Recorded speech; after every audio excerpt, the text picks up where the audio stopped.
Sen ettin uykakine, bize kurdular yarım hile. Sen aydayn edip bilyen, yekeliği soğut beryen bana.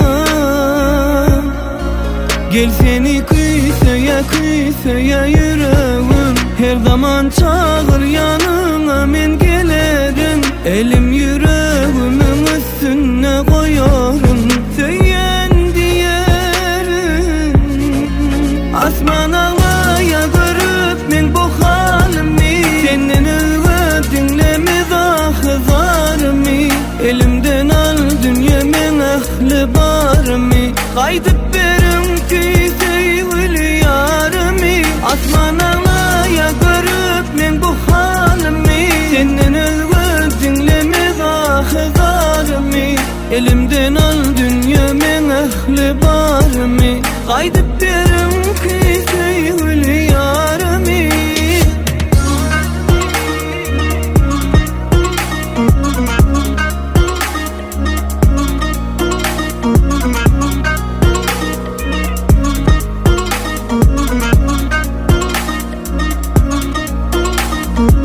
Hakikat yalana bürünme, hiç kimsenin men yani sevmez. Çek yarın zarını, sonra gel halimi, yıkma gel söylen gönlümü. Gel seni kıysaya yüreğim, her zaman çağır yanına men gelerim. Elim yüreğimin üstüne koyarım, söyleyen diyerim. Asman ağlaya görüp men bu halimi, senin övüp dinlemez ahızarımı. Elimden al dünya men ahli barımı, kaydıp berim ki sevgili yarımı. Asman ağlaya görüp men bu halimi, senin övüp dinlemez ahızarımı.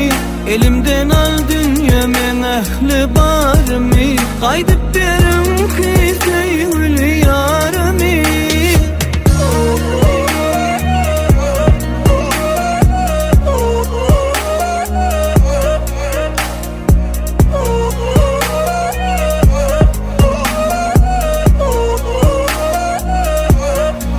Asman ağlaya görüp men bu halimi, senin övüp dinlemez ahızarımı. Elimden al dünya men ahli barımı, kaydıp berim ki sevgili yarımı.